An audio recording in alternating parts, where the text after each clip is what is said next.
एक समाज सेवक क्या होता है आपकी नज़र में, पहले मैं ये जानना चाहूँगा। समाज सेवा के जो सही मायने हैं वो है कि बिना किसी स्वार्थ के जी। और बिना किसी महत्वाकांक्षा के निस्वार्थ भाव से, निस्वार्थ हृदय से जो समाज की सेवा करी जाए, तन से, मन से, धन से, जो भी हम पे साधन है, संसाधन है, उनके द्वारा, वो वास्तव में सच्ची समाज सेवा है। जब आपकी आयु 14 वर्ष की थी, आपने घर छोड़ दिया था।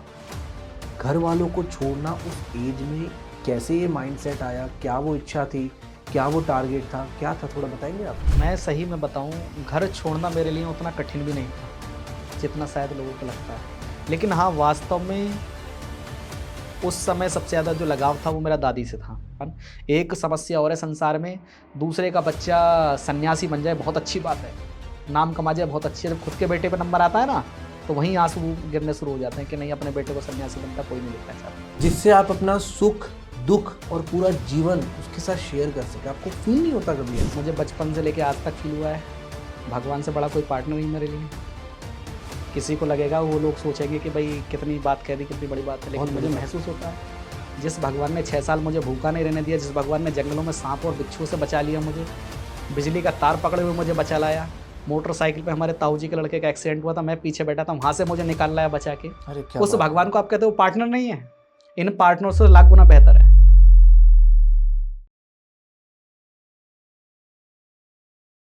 Hello everyone, welcome to our podcast. तो देखिए, आज का जो हमारा पॉडकास्ट होने वाला है वो एक खास पॉडकास्ट होने वाला है, क्योंकि जो गेस्ट हमारे साथ इस स्टूडियो में मौजूद है, देखिए अगर हम बात करें उनकी लाइफ जर्नी के बारे में कि इतना कुछ एक इंसान के जीवन में जब घटित होता है ना, वो सीख ही जाता है कुछ ना कुछ।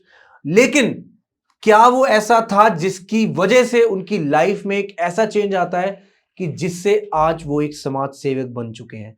अब देखिए, समाज सेवक का जहां नाम आता है तो कहीं ना कहीं समझ ये भी आता है कि हमें यार कुछ ना कुछ इंसान ज्ञान की बात तो करेगा, क्योंकि ये जो गेस्ट है इन्होंने इतने सत्संग भी करे हैं, इतने ज्यादा लोगों के जीवन को प्रभावित भी करा है कि जिसकी वजह से कहीं ना कहीं लोग इनको बहुत ही ज्यादा प्यार भी करने लगे हैं।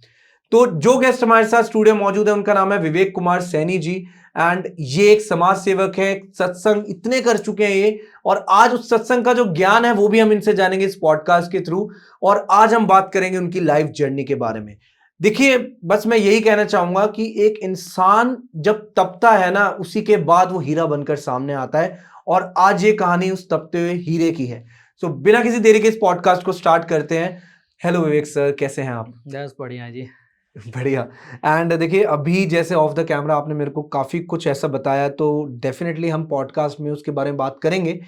लेकिन पहले मैं आपसे जानना चाहूँगा कि विवेक कुमार सैनी, ये जो पूरा आपका नाम है, इस नाम को आप जब डिस्क्राइब करते हैं अपने आप को, एक समाज सेवक बताते हैं आप, राइट? सो एक समाज सेवक क्या होता है आपकी नज़र में, पहले मैं ये जानना चाहूँगा। समाज सेवा के जो सही मायने हैं वो है कि बिना किसी स्वार्थ के जी। और बिना किसी महत्वाकांक्षा के निस्वार्थ भाव से, निस्वार्थ हृदय से जो समाज की सेवा करी जाए, तन से, मन से, धन से, जो भी हम पे साधन है, संसाधन है, उनके द्वारा, वो वास्तव में सच्ची समाज सेवा है। ठीक है। और अगर समाज सेवा के माध्यम से कोई अपने को कुछ चाहता है, महत्वाकांक्षा है कि हमें ये मिल जाए या नाम हो जाए, यश मिल जाए, बहुत गलत बात है, वो समाज सेवा नहीं है, वो दिखावा है केवल। क्या बात है! देखिए, आज की डेट में समाज सेवक को तो लोग वीडियोज़ में कैप्चर करना चाह रहे हैं। अगर कोई किसी की सेवा भी करता है ना, उसके अंदर सेवा का भाव नहीं, स्वार्थ का भाव ही है। बिल्कुल, बिल्कुल, बिल्कुल। जी। एंड वही कोई जो स्वार्थ के चक्कर में इतनी ज़्यादा कोई लोग पॉपुलैरिटी लेना चाह रहे हैं, उसका जो मतलब है वो बदल चुका है, लेकिन एक्चुअल मतलब वही है जो अभी आपने बताया। जी, जी। विवेक जी, हम बात करते हैं आपकी बचपन के बारे में, शुरुआत करते हैं आपकी जर्नी से। फिर हम जानेंगे कि समाज सेवक का जो सफ़र है वो कैसा है आपका, और जी, कैसे आप समाज सेवक बने।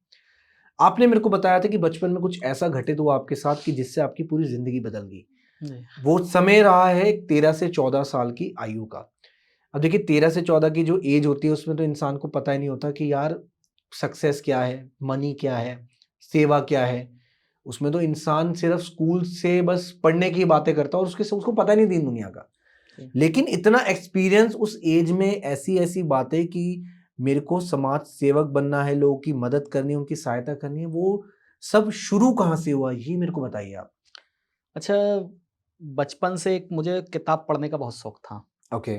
और किताबें ऐसी ही नहीं केवल इतिहास हो या धर्म हो, मैं हर तरह की किताबें, राजनीति की हों, चाहे अर्थशास्त्र की हों, चाहे और भी अन्य शैक्षिक पाठ्यक्रम से जी। संबंधित हों, प्रारंभ से ही पढ़ने का किताबों का शौक रहा और किताबों को पढ़ के मैंने समझा। क्या बात है। और मेरे को ये एक सबसे पहले मैंने जो सीखा, एक मैंने दृष्टांत देखा था। जी।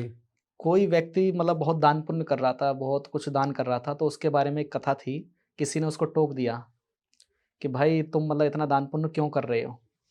तो बोले सही में 2 मायने हैं, या तो तुम्हें इतनी उम्मीद है कि ये जो पैसा हम बचा के बैठे हैं, हमारा लॉन्ग सफ़र रहेगा भी, लाइफ की जर्नी एक लॉन्ग रहेगी, तो उसके लिए हम बचा के बैठे हैं। बोले जी उसका तो पता नहीं कब कौन चला जाए। तो बोले वही मैं अपने जीवन में समझ के बैठा हूँ क्या और बात उसी को मैंने आत्मसात किया है। यहाँ मैं बैठा हूँ, मुझे भरोसा नहीं है कि कब शरीर छूट जाए, कब यहाँ रह जाए। तो एक भरोसा होता है लोगों को, लेकिन हमें भरोसा नहीं है कि हाँ, जीवन का कोई पता नहीं है। हम आँखों से देखते हैं लोग जा रहे हैं। इस मोह माया के बंधन में लोग तपे पड़े हैं, जोड़ रहे हैं, सब कुछ कर रहे हैं। और वास्तव में अगर देखो, तो इस समय ऐसा युग है कि मुझे नहीं लगता कि कोई व्यक्ति दिल से किसी के साथ जुड़ा हुआ है या दिल से दूसरों के लिए कर रहा है। कर रहे हैं सब, लेकिन वो महत्वाकांक्षा नहीं। तो इसीलिए मेरा सफ़र यहीं से स्टार्ट हुआ था। मुझे लगा कि मौत कब, कहाँ, कैसे आ जाए। अगर नाम अपना इतिहास के स्वर्णिम अक्षरों में लिखवाना है, तो उसके लिए बहुत कुछ त्याग करना पड़ेगा, बहुत कुछ समझना पड़ेगा और करना भी पड़ेगा। बिल्कुल सही। एंड देखिए ये जो भावना थी, जो दान की एक्चुअल मीनिंग तो यही जो आपने समझाया कि जी, हमें खुद ही नहीं पता कि हमारा शरीर कब छूट जाए। तो जी। इट्स बेटर कि लॉन्ग टर्म इन्वेस्टमेंट की जगह भाई एटलीस्ट जो आपके पास आज है उसमें जीने की कोशिश जी, करो जी, और जो आपके पास है जितना आपसे लोगों की मदद हो सकती है वो करो। जी। तो कह लीजिए यही एक समाज सेवा का कार्य है। बिल्कुल। जी। तो आपने मेरे को बताया कि जब आपकी आयु 14 वर्ष की थी, आपने घर छोड़ दिया था। घर वालों को छोड़ना उस एज में कैसे ये माइंडसेट आया? क्या वो इच्छा थी? क्या वो टारगेट था? क्या था थोड़ा बताएँगे आप? अच्छा, मैं सही में बताऊँ, घर छोड़ना मेरे लिए उतना कठिन भी नहीं था, जितना शायद लोगों को लगता है। लेकिन हाँ, वास्तव में उस समय सबसे ज़्यादा जो लगाव था वो मेरा दादी से था। ओके। और जिस समय मैं गया था, जिस समय मैंने घर छोड़ा था, उससे करीब 6 महीने पहले मैंने त्रिकाल संध्या प्रारंभ कर दी थी, जो तीनों टाइम संध्या होती है, सुबह की, दोपहर की और शाम की। ओके। दोनों टाइम की संध्या मैं डेढ़-डेढ़ घंटे की करता था और दोपहर की संध्या में 1 समय की करता था, 1 जी। घंटे की। त्रिकाल संध्या से मेरे को कुछ मतलब गीता वगैरह ग्रंथ भी पढ़ता था, स्वाध्याय भी करता था, मंत्र जप भी करता था। तो कहीं न कहीं मेरा एक दृढ़ भरोसा, विश्वास था भगवान पे। क्या बात है! मैंने कहा मेरा भरोसा है, मेरे घर पे कुछ मतलब बिगाड़ खाता नहीं होगा। बाकी परिस्थितियाँ आती हैं, जाती हैं, लेकिन हाँ, आज भी मुझे इस बात का गर्व है, जब तक मैं घर लौट के आया 6-7 सालों में, मुझे पूरा परिवार बड़ा हुआ तो दिखा। आप समझ रहे हैं मैं कहना क्या चाह रहा हूँ? घटा हुआ एक भी विकेट हमारे यहाँ कोई गिरा नहीं और आने के बाद में कितने कम हुए हैं, वो दुनिया वाले जानते हैं। और भगवान ने उस भरोसे को मेरे को डिगने नहीं दिया। मुझे कहीं कतई उम्मीद नहीं थी कि मेरा परिवार क्या होगा पीछे। दुखी हुए थे लोग, रोते हैं भई बेटा चला जाए जिसका जवान। एक समस्या और है संसार में, दूसरे का बच्चा सन्यासी बन जाए बहुत अच्छी बात है। नाम कमा जाए बहुत अच्छी है, जब खुद के बेटे पे नंबर आता है ना, तो वहीं आँसू गिरने शुरू हो जाते हैं कि नहीं अपने बेटे को सन्यासी बनता कोई नहीं देखना चाहता। यहीं से मेरा एकदम भगवान पे जो भरोसा था, मैंने उन्हीं के भरोसे छोड़ के और भगवान के रास्ते चल दिया था। मैंने कहा तेरे ही रास्ते आ रहा हूँ, तू ही सँभालेगा। ठीक है। और फिर उसके बाद जब चलिए आपने परिवार को छोड़ा, फिर आपने मेरे को बताया कि आपके पास पैसे भी नहीं थे, शायद ₹175 लेकर ₹175 थे। आपने अपनी जर्नी स्टार्ट करी। हाँ, ₹175 थे और मेरे पास जो भी था उस समय, कपड़े भी थे नए कपड़े, कुछ ऐसे भी थे जो बिना सिलवाए हुए थे। मैं वहाँ से लेता गया और जैसे मैं रिक्शे में बैठा था, वो मैं सब उनको देता गया। कभी किसी को, कभी उन्हें लग भी रहा था कि पता नहीं क्या हो गया ये अब बच्चा जो है सब कुछ छोड़ता जा रहा है।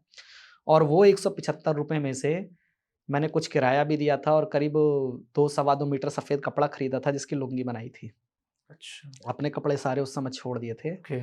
और उसी पे मैंने, लेकिन हाँ, भगवान भरोसे था। मैंने एक मन में सोच लिया था कि अगर ईश्वर को चाहेगा तो मैं 2 रोटी खाऊँगा, नहीं तो रोटी भी भगवान भरोसे है बिल्कुल। अभी कहाँ बहुत सोना है, कहाँ जगना है, सब कुछ मुझे बिल्कुल, अगर सही मायने में पूछा जाए, मुझे ये भी पता नहीं था शाम को मैं पहुँचूँगा कहाँ पर, कहाँ रुकना है, कहाँ सोना है, क्या खाना है, कैसे करना है। उसी के भरोसे होके मैं उसी के रास्ते बढ़ गया था। क्या बात है। एंड देखिए ये जो सवाल मुझे भी पूछ के भी अजीब लगा कि इतने कम पैसे में कैसे एक इंसान वो भी इस एज में बाहर निकल सकता है क्योंकि नहीं पता दुनिया का कि जी, क्या हमारे साथ होने वाला है, क्या घटित हो सकता है, हमें नहीं पता कि शाम तक क्या पता हम पहुंचे ना पहुंचे, कहाँ पहुंचे। बिल्कुल। ठीक है। एंड ये बताइए कि उसके बाद आगे का सफर क्या रहा, क्या हुआ आपके साथ आगे फिर? आगे का सफ़र क्या हुआ, जब मैं शाम को पहुँचा तो सिकंदराव में पुड़दिल नगर है एक, ओके। नगर पंचायत। जी। वहाँ एक नगर का मंदिर है, प्रतिष्ठित देवी मंदिर, और माँ चामुंडा का काली मंदिर है, बहुत मतलब प्रसिद्ध मंदिर है, बड़ा मंदिर है। ओके। उस पे जा कर के मैं पहुँचा था। उसका कोई कनेक्शन हमारी ताई जी के पिताजी से था। हमारे ताऊ जी के जो ससुर थे, नाना लगते थे। उनका कभी आना-जाना था उस पे, वो रहे भी थे एक आध बार। तो मेरे को उस मंदिर के बारे में पता था, पहले मैं सबसे पहले उसी पे पहुँचा।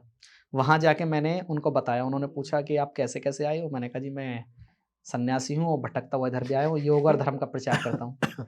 ये कहना जितना मेरे लिए हल्का था, उनको हजम कर पाना उतना ही कठिन भारी था। भी था, सही उन्होंने बात। कहा नई उम्र का लड़का है, बीच की मांग है, गोरा-चिट्टा चेहरा है, आया है पैंट शर्ट पहन के, ये कहाँ से योग और धर्म का प्रचार कर रहा है। अब उनको जब डाउट हुआ, फिर मैं बोला, मैंने कहा ठीक है कोई दिक्कत नहीं, मैं ज़रा जा रहा हूँ, नहा धो के अपने कपड़े चेंज करूँ। मैंने वो लुंगी सी बाँध के जैसे ही आया, उन्होंने वो कपड़ा देखा, धोती का, बोले एकदम करारा कपड़ा है, नया है, हमें तो लगता नहीं है कि ये व्यक्ति सन्यासी है।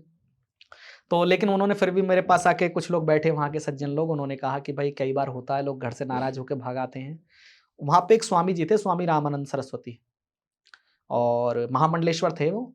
उन्होंने मुझको कहा कि भई 2 तरह के सन्यासी होते हैं, कि एक तो वो होई घर में खटपट और चले गुरु के मठ पर, और दूसरे होते हैं कि नारी मोई घर संतत नासी, मूढ़ मुड़ाए भये सन्यासी, कि दोनों में से तुम कौन से हो? मैंने कहा महाराज दोनों में से कोई सा नहीं हूँ, ना मेरे घर पे ठीक है। खटपट हुई, ना मेरी संपत्ति का नाश हुआ। ठीक है, उन्होंने मुझ पर भरोसा किया, बोले ठीक है ठीक कोई है। नहीं। मैंने कहा सुबह को बोर्ड पे लिख दो, वहाँ एक बोर्ड था, जी। सूचना पट, मैंने उस पे लिखवाया, मैंने कहा सुबह 4 बजे से सत्संग समारोह आयोजित होगा वेदांत के ऊपर। उनको बड़ा अजीब लगा कि वेदांत मतलब इतना बड़ा ग्रंथ, और उसके ऊपर ये व्यक्ति मतलब बच्चा जो है ये कैसे सत्संग करेगा। लेकिन उन्होंने मेरे भरोसे पे वो लिख दिया। सुबह को 4 बजे 20-25 लोग करीब आए थे। तो 4 बजे से लेके करीब 6 बजे तक वेदांत पे सत्संग चला, और मुझे वो पहला सत्संग जीवन भर याद रहेगा। वो लोग बिल्कुल एकदम पत्थर की मूर्ति बन गए। कल तक जो शक में थे कि ये बच्चा कैसे आया है, उनको एकदम लगा कि नहीं हम गलत थे, और वाक़ई में ये बच्चा मतलब सत्संग की विचारधारा है इसकी, और जो मतलब वो उन पे प्रभाव पड़ा उन सत्संग का।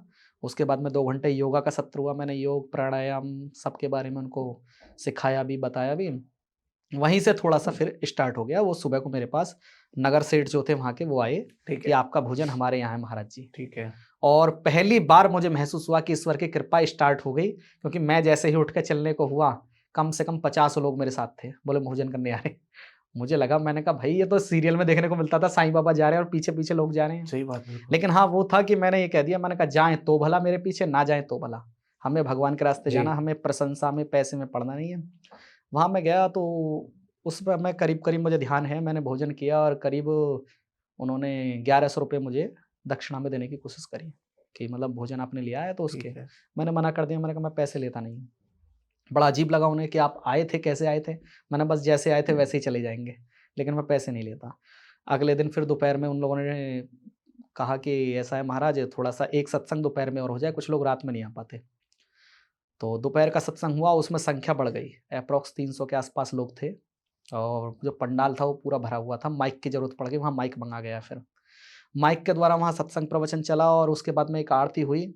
आरती में करीब-करीब 3500-4000 रुपए उस समय आए थे। उन्होंने ओके। फिर मेरे पास आके कि महाराज ये पैसे आया है। मैंने कहा मैं बिल्कुल नहीं लूँगा। क्योंकि मेरा एकदम पक्का विश्वास था। मैंने कहा मैं 2-4 जगह से पैसे बटोर के अगर इसी रास्ते पे आना है तो फिर बेकार है, सन्यास के रास्ते पे आओ, इससे तो अपना घर-बार छोड़ के सीधा बिज़नेस में लग जाओ। सही बात। मैंने उन लोगों को कहा, मैंने कहा पैसे का ध्येय मेरा है ही नहीं। उन्हें बड़ा अजीब लग रहा था कि इतनी कम उम्र का बच्चा और इतने-इतने पैसे छोड़ता जा रहा है, ये हो क्या रहा है? अब वहाँ से वो पैसे मैंने रामानंद सरस्वती जी को दिलवा दिए। रामानंद सरस्वती जी के दोनों बेटे पुलिस में दरोगा हैं। वो और ज़्यादा प्रभावित हुए, जो कल तक मुझसे पैर छुलवा रहे थे, पता नहीं उन्हें क्या हुआ, वो एकदम हाथ जोड़ने लगे, बोले महाराज हम नहीं सीख पाए, आप कहाँ से आ गए इतनी उम्र में? कि कहाँ तो लोग गाँठ बाँध के पैसा रखते हैं साधु भी। आजकल आपने देखा होगा कथा वाले भी 10-10, 20-20 लाख ले लेते हैं एक-एक कथा करने बिल्कुल का। सही बात, बिल्कुल सही उन्हें बात। बड़ा अजीब लगा कि मतलब सोचने समझने से परे है, ये बच्चा मतलब पैसे कि ही नहीं पकड़ जस्ट रहा अभी हमसे। आया ही है और इसके हाँ। आते ही लोगों ने इतना हाँ, हाँ, प्यार देना हाँ। शुरू कर तो दिया। मैंने जो ठीक है। है वहाँ से, अच्छा सबसे बड़ी छवि जो थी यही बहुत मतलब एकदम वायरल हो गई थी उस समय आस-पास के क्षेत्र में, कि एक ऐसे महाराज आए प्रवचन करते हैं और ₹1 नहीं लेते। छठे दिन पता नहीं 5वें दिन की बात है, वहाँ पे एक सज्जन थे गोपाल कुशवाहा, हो सकता है वो ये पॉडकास्ट भी देखें। क्या बात है। उन्हीं का नाम था सबसे पहले, उन्होंने कहा कि महाराज को आश्रम बनाने के लिए मैं ज़मीन दूँगा। हम लोग ठीक, तहसील भी छठे चले गए। सातवें दिन की बात है। छठे सातवें दिन में मेरे 7वां दिन नहीं, 5वां या छठा दिन होगा। अच्छा जी। बड़ा अचंबा था, मुझे एकदम एहसास नहीं हुआ कि कहाँ तो लोग जमीन खरीदने के लिए लालायित रहते हैं यहाँ और यहाँ आपको मैंने 5 दिन संन्यास धारण नहीं किया, छठे दिन जमीन आ गई। जमीन आई तो वहाँ पे गए थे, तहसील है सिकंदराव की, वहाँ बात करने गए कि महाराज के नाम में कैसे-कैसे लिखी जाएगी या संस्था बनवाई जाए। मैंने कहा भई मैं तो अपने नाम में लिखवाने वाला हूँ नहीं, आप लोग करो इसको, संस्था-वंस्था बना लो जैसे अगर करना है तो। मेरा क्या है, मैं वहाँ रुकने का गारंटी मैं नहीं लूँगा, आप बनाओ धर्म स्थान, गौशाला बना देंगे चलेगा, मैं लेकिन गारंटी मेरा ये नहीं कि मैं रुकूँ। तो कोई नहीं, उन्होंने बात करी, ये बातें चल रही थी तो जो हमारे ताऊ जी के ससुर थे जो मैंने बताया था आपको, उनका उस मंदिर पे आना-जाना था। वो उसी मंदिर पे वहाँ अपना मनोकामना माँगने आए कि और जो आपको हमारा देख लिया। देवता चला गया है और वो आ जाए। अच्छा, उनको एक कमी थी कि उनको आँखों पे चश्मा नहीं था, तो दिखता था नहीं। वो मुझे पहचान नहीं पाए, मैं उनके बराबर में बैठा था, एकदम से मैं हड़बड़ा गया। मैंने कहा अरे ये कहाँ से आ गए? मैं ये तो घर ले जाएँगे पकड़ के। ये थोड़ा फ़िल्मी सीन नहीं हो गया? हाँ, मैंने उठाया तुरंत बैग, मतलब हाँ। किसी को कुछ पता नहीं, खाने का टाइम था, मैंने एकदम उठाया बैग, मैं चल दिया। अब वहाँ वो लोग भागे, बोले महाराज ये कहाँ आप चल दिए अचानक से? मैंने कहा अचानक से कहीं नहीं जा रहे, मैंने कहा ऐसा है मैं 7 दिन रुकूँगा नहीं, जी। आज छठा दिन है, आज मैं जाके मानूँगा। अब उनको कौन बताए कि नाना यहाँ बैठा है? सही अब बात। हबड़-दबड़ में मैं एकदम भगा, तो वो लोग बोले कि महाराज जाओगे कैसे? ठीक मैंने कहा है। ऊपर वाला सब भेजेगा। बोले कैसे जाओगे? मैंने पैदल जाएँगे, तो बोले कोई नहीं हम ऑटो से भेज रहे हैं आपको। तो उन्होंने ऑटो करा, जी। ऑटो वाले को रेंट दिया, उससे बोला कि उन्हें महाराज को वहाँ छोड़ दो सिकंदराबाद शहर हुँ। में। शहर में छोड़ा गया, वहाँ उन्होंने एक पंडित जी थे, उन्हें फ़ोन करा कि आप इन्हें रिसीव कर लीजिए, उनका प्रोग्राम करवाइए, तब तक हम व्यवस्था और आगे बढ़ाते हैं। ठीक है। उनको फ़ोन करा, वहाँ से फिर एक सत्संग का सिलसिला चलता शुरू हो गया। हसायन, हाथरस, इधर आपका क्या नाम है, जलेसर, एटा, कासगंज, ये सब इलाके में खूब एक-एक दिन में 3-3 सत्संग हुए। क्या बात है। इतना मतलब मुझे खुद भी भरोसा नहीं होता, ईश्वर की इतनी कृपा हुई थी कि मैं मतलब अंदाज़ा नहीं लगा सकता कि इतने बड़े-बड़े प्रोग्राम, इतना भीड़ और इतना इंतज़ार करती थी। ये कुछ ही महीने की है कि आपके 3 महीने में 3 महीने में हर दिन 3 महीने में सब 3-3 कुछ। आपके सत्संग हो रहे 3-3 हैं? नहीं 4-4 भी हुए थे। क्या बात है। और उसी एज में? सुबह 4 बजे से सत्संग स्टार्ट हुँ। होते थे और रात को 11:30 तक लास्ट होता था सत्संग का। इतना-इतना भीड़ इंतज़ार करती थी और उस समय जब मैं गया था, ठंड इतनी पड़ रही थी कड़ाके की और लोग इंतज़ार कर रहे थे रातों-रात बैठ-बैठ करके, क्या वो बात। माहौल हुआ था उस समय। क्या बात है। विवेक जी, एक इंसिडेंट होता है बुलंदशहर में कि जी, जहाँ पर आपका झुकाव पॉलिटिक्स की तरफ भी कहीं न कहीं देखने को मिलता है।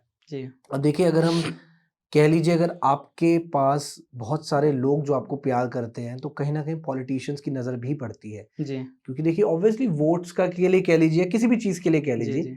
तो क्या वो मोमेंट था कि जब आप पे ऐसे-ऐसे लोग आने लग गए? एटा में। एटा हाँ, एटा हाँ। कैसे जाना हुआ? पहले यहाँ से शुरू करते हैं। एटा कैसे जाना हुआ ये मैं बताता हूँ। जब मैं सत्संग कर रहा था, सत्संग करते-करते मैं चारों तरफ घूम रहा था, तो उसके बाद में मैं हसायन भी गया था। हसायन से मेरा अचानक जाना हुआ एटा। ओके, अच्छा, ये मैं बता रहा हूँ सही में, मुझे पहले भी पता नहीं होता था कि मुझे जाना कहाँ है। ओके, ओके, जहाँ मन आया वहीं उतर गया। ओके। तो मैं ऑटो में बैठा और ऑटो में बैठ के उन्होंने पूरा ऑटो बुक किया था हसायन वालों ने। तो उन्होंने पूछा था महाराज को कहाँ छोड़ना? मैंने कहा ये ऑटो लास्ट कहाँ तक जाता है? अरे! तो बोले जी ये लास्ट जाता है अलीगंज तक। मैंने कहा वहाँ तक का किराया दे दो। उन्होंने किराया दिया और मैं बैठ गया बीच में। बीच में मैं घूमता हुआ जा रहा था, एक मुझे मंदिर दिखा और पता नहीं क्यों मेरा मन करा कि यहीं उतर जाएँ। गाँव में काफ़ी अंदर दूर मंदिर दिख रहा था रोड से, मैं वहीं उतर गया और उतरने के बाद में मैं पैदल जाने लगा। मैंने कहा मंदिर किधर है? तो एक सज्जन मुझे लेके आए और उन्होंने वहाँ छोड़ दिया मंदिर तक। तब आपके पास उस टाइम भी पैसे को आप छूते भी कोई नहीं थे? पैसे नहीं, बिल्कुल छूता नहीं। ये एटा वाले भी बता देंगे, एटा में भी करीब 1 साल तक मैंने पैसा नहीं छुआ था बिल्कुल भी। तो वहाँ मैं पहुँचा तो वहाँ जिनका वो मंदिर था वो प्रिंसिपल थे और उनके रिलेशन में विधायक भी वहीं का था लोकल का, मतलब अच्छा खासा भरा पूरा परिवार था।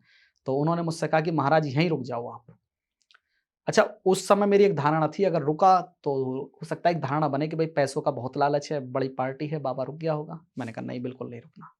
हम तो जंगल वाले फ़कीर हैं, जंगल में जाएँगे। वहाँ से कुछ गाँव वालों ने बताया यहाँ एक मंदिर और है। वहाँ गया तो वहाँ सत्संग हुआ बड़ा, बिना माइक के हुआ, करीब 100 डेढ़ 100 लोग थे।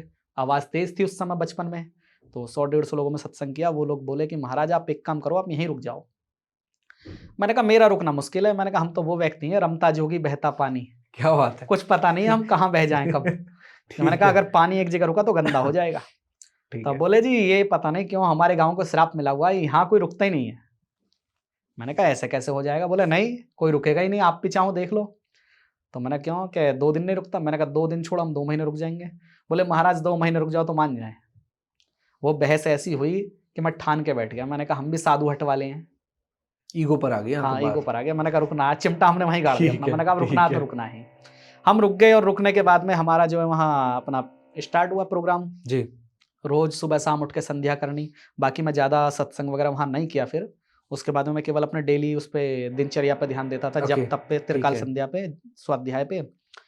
उधर क्या हुआ, जब मैं भोजन करने जाता तो भोजन एक भी दिन आश्रम पे नहीं बना, ना मैंने बनाया। वहाँ खुला था एकदम पहले।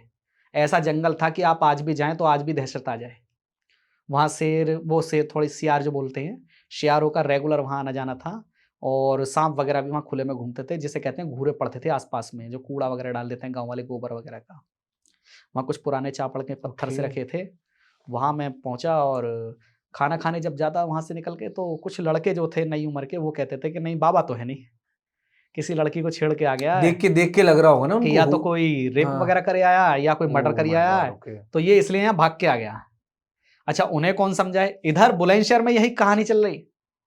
जो हमारी फैमिली थी, रिलेशन थे, वहाँ एक ही चर्चा चलती थी, या तो किसी ने मार दिया या किसी लड़की को लेके भाग गया। थोड़ा माहौल कह दोनों। लीजिए वैसे उस टाइप हाँ, का वो चल उस रहा टाइम हो। का उम्र भी मेरी वही थी। तो उसके बाद में क्या हुआ कि वहाँ मैंने जब उन लड़कों ने परेशान करना शुरू किया, तो मैंने ज़्यादा इतना फ़ोकस नहीं दिया और बाद में मैंने कहा भई 6 जून को सत्संग होगा। मैंने जो लोग आते थे हमारे पास उनको बताया, उन्होंने पूरा प्रचार किया। अच्छा, जो लड़के थे वो ज़्यादा इस बात को एक्साइटेड थे कि बाबा क्या करेगा सत्संग में। सत्संग हुआ 3 घंटे कैसे गुज़र गए, वो पत्थर की मूर्ति बन के सुनते ही रहे। और जब मैं उठा, मुझे आज भी याद है, जो कट्टर दिल थे बिल्कुल पत्थर, जो ये कहते थे बाबा है ही नहीं, वो दंडवत थे। बोले महाराज हमसे बहुत बड़ी गलती हुई। मैंने कहा क्या हुआ? बोले हमें महसूस नहीं हो रहा, लेकिन लग नहीं रहा तुम वही वाले हो जो और दिन मिलते थे। मैं क्यों? तो उन्होंने कहा नहीं, हमें डाउट था कि ये बाबा नहीं है और ये है वो है। मैंने कहा कोई नहीं, चलो। उस रास्ते पे फिर वो धीरे-धीरे आगे बढ़े। उस गाँव में एक धारणा थी, तमंचा, गांजा, ये चीज़ें बहुत थी।